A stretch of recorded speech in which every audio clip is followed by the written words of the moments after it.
नमस्कार प्रिय विद्यार्थियों, सिलेक्शन सफर यूट्यूब चैनल में आप सभी का स्वागत है। इसरो टेक्नीशियन का एग्ज़ाम होना है और आपको एक इम्पोर्टेंट अपडेट और न्यूज़ उसके बारे में देने वाले हैं। ज़रूरी होता है कि एग्ज़ाम से पहले कुछ हम चीज़ों पर फोकस करें, रणनीति बनाएं और कुछ हट करके या अलग करें, जैसा कि हमने आपको NFL एग्ज़ाम के बारे में भी बताया था। थोड़ा सा हमारा पॉइंट ऑफ व्यू ये रहेगा स्टडी को लेकर कि अभी आप इन 15 दिनों में क्या पढ़ सकते हैं, क्योंकि 2 जनवरी 2025 को आपका एग्ज़ाम होना है। टेक्नीशियन इलेक्ट्रिकल की मैं बात कर रहा हूँ, टेक्नीशियन भी इलेक्ट्रिशियन।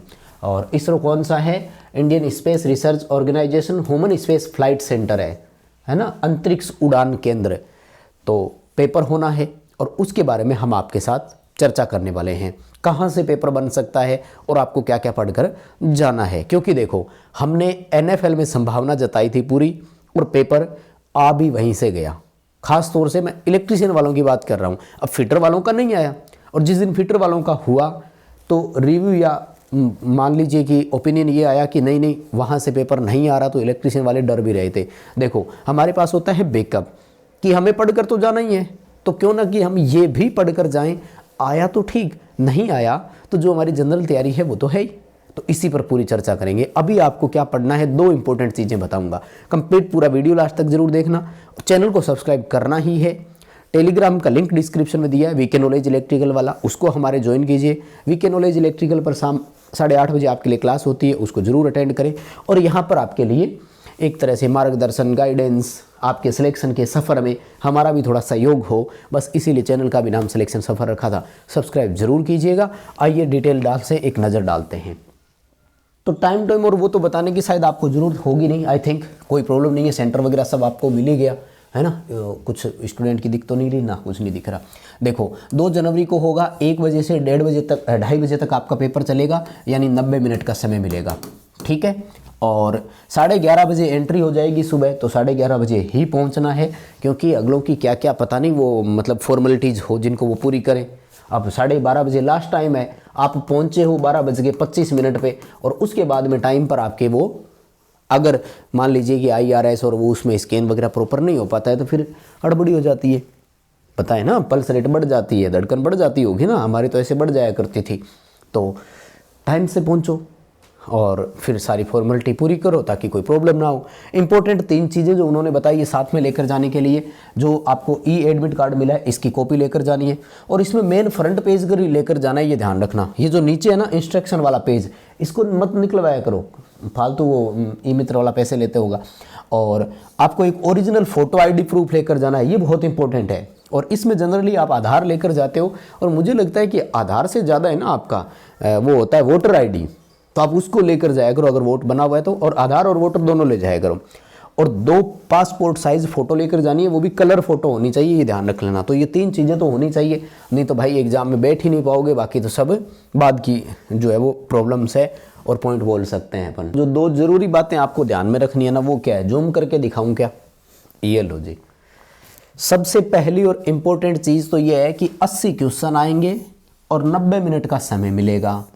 तो यहाँ पर एक थोड़ा सा मुझे फ़ायदा नज़र आ रहा है कि एक क्वेश्चन को 1 मिनट से भी ज़्यादा का समय मिल रहा है, और कंपटीशन एग्ज़ाम के हिसाब से ये बहुत बढ़िया चीज़ होती है।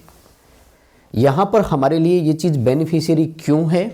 क्योंकि यहाँ पर ना 1/3 की नेगेटिव मार्किंग भी है। ध्यान से सुनिएगा, 1/3 नेगेटिव मार्किंग है, इसलिए आपको जल्दबाजी नहीं करनी है। जल्दबाजी में आप कोई गलत कर जाओ और नेगेटिव मार्किंग होगी, नंबर कट जाएंगे। आपके पास समय है, आराम से कीजिए। मानकर चलिए कि इस 80 में से 20 क्वेश्चन ऐसे होंगे जिनको आप पढ़ते ही हल कर देंगे, तो उनमें आपको 20 सेकंड के आसपास टाइम लगेगा, तो वो समय भी आपका बच जाएगा और वो क्यूमुलेट होके कंपनसेट कर लेना दूसरे क्वेश्चन में जहाँ न्यूमेरिकल आ जाए। बात खत्म हो गई। 3 चीज़ें ध्यान रखनी है। नेगेटिव मार्किंग है, इसलिए एक्स्ट्रा क्वेश्चन नहीं करना, नहीं आ रहा है तो उसको छोड़ दो, कोई बात नहीं। दूसरा, कोशिश करें आराम से पेपर अटेंड करें ताकि जो क्वेश्चन आ रहे हैं उनको आप समय दे सकें, और 80 क्वेश्चन 90 मिनट में हल करने हैं तो प्रॉब्लम नहीं होगी। रेशियो या सिनेरियो क्या रहेगा? जहां तक हम प्रीवियस पेपरों को फॉलो कर रहे आ रहे हैं, हमारा मानना है वो ये है कि 75 से 76 क्वेश्चन आएंगे टेक्निकल के, यानी ट्रेड से रिलेटेड कुछ भी आ सकता है, इलेक्ट्रॉनिक्स भी आएगा, इलेक्ट्रिशियन भी आएगा, और 4 से 5 क्वेश्चन के बीच हमें लगता है कि मैथ आ सकती है। ठीक है ना। अब आते हैं कि हमें करना क्या है और हमें पढ़ना क्या है। देखो भाई, इसरो के एग्ज़ाम्स को हमने फॉलो किया है और वो ये है कि इनके कुछ क्वेश्चंस प्रीवियस पेपरों से रिपीट हो जाते हैं, इसलिए इसरो के जितने भी प्रीवियस पेपर है ना उनको आपको पढ़ना है। एक साथ क्यूमुलेट करके हमने आपको दे रखा है हमारे ऐप में लाइफ टाइम मेंबरशिप में। तो जिन ने लाइफ टाइम मेंबरशिप ज्वाइन कर रखी है वहाँ से डाउनलोड कर लो, और अगर नहीं कर रखी तो ज्वाइन कर लो, क्योंकि मेंबरशिप का रजिस्ट्रेशन केवल एक ही बार करना है और उसकी वैलिडिटी है लाइफ टाइम। दोबारा रजिस्ट्रेशन कभी नहीं करना। जितने भी पेपर्स होते हैं उन सब की पीडीएफ्स आपको वहाँ पर मिलती है। तो प्रीवियस पेपर पढ़ना ही पढ़ना है, वेरी मोस्ट इंपॉर्टेंट चीज़ यही है, क्योंकि ये उनमें से सवाल आपसे जरूर प्रीवियस पेपरों में से पूछ लेते हैं। तो यही सबसे मोस्ट इंपॉर्टेंट चीज़ है। इनका कोई पर्टिकुलर ये नहीं है कि ये निमी में से दे सकते हैं क्या, इसलिए अब 15 दिनों में आप इनके जितने भी चाहे वो किसी भी इसरो का हो, ये ध्यान रखिएगा, चाहे वो किसी भी इसरो का हो, इसरो टेक्नीशियन बी इलेक्ट्रीशियन के जितने भी पेपर्स हैं बस उनको ही समय दे दो। उनमें जो आपको नहीं आ रहा है उसको आपको अच्छे से पढ़ना है। अच्छा, सुधार सुनो क्या करना है। मैंने जो ऑब्जर्व किया है या आपके पढ़ने का तरीका हमने देखा है वो ये है कि आपने क्वेश्चन पढ़ा, इसका आंसर देख लिया और बोले ठीक है ओके है। नहीं, पहले कोशिश ये करो कि क्वेश्चन पढ़ो और आप खुद सोचो कि इसका उत्तर क्या हो सकता है। फिर ये देखो कि आपका वो सही हुआ था कि गलत हुआ था। गलत हो गया तो देखिए कि क्या हो सकता था, और मतलब जानबूझकर ऐसे गलत हो गया कि क्वेश्चन आ ही नहीं रहा था, नहीं आ रहा था, या क्वेश्चन की थ्योरी ऐसी है तो थोड़ा सा उसको डीप समय दें, एक बार एक्स्ट्रा नोट कर लें। जैसे इसरो एक सवाल पूछता है अलग से इनग्रेस प्रोटेक्शन वाला, आईपी वाला। हमने तो एप्लीकेशन पर आपको खैर इस पर विशेष क्लास दी हुई है, एक स्पेशल क्लास है। जिन बच्चों के पास कोर्स है इसको भी ज़रूर थोड़ा पढ़ कर जाना, सवाल आ ही सकते हैं, कई बार 2-2 क्वेश्चन हमने देखे हुए इनमें से, तो ये वाला करना ही है। दूसरा, प्रैक्टिस ज़रूर करके जाना। तो एप्लीकेशन पर इसरो की टेस्ट सीरीज भी अवेलेबल है, आप चाहें तो उसको भी ज्वाइन कर सकते हैं और उससे भी प्रैक्टिस जो है वो कर सकते हैं। प्रैक्टिस के दौरान खुद को एग्ज़ाम हॉल में ही समझे। ये सबसे बड़ी कमज़ोरी होती है हमारी कि हम एक बार टिक टिक टिक करके देख लेते हैं, फिर सोचते हैं कि इसके आंसर्स क्या है। टेस्ट सीरीज को पढ़ने के लिए क्वेश्चन की तरह यूज मत किया करो, एग्ज़ाम की तरह लिया करो और उसमें अपनी एक्यूरेसी अपने देखा करो कि स्कोर क्या रहा, ताकि तैयारी का पता लगे। भाई हम ट्रांसफार्मर पढ़ करके खुश हैं, मैं कई बार एग्जाम्पल दे चुका हूँ। पेपर में ट्रांसफार्मर का क्वेश्चन ही ऐसा आया कि वही हमसे सही नहीं हो रहा है। हमारी गलती कहाँ हुई? हमारी गलती कहाँ हुई?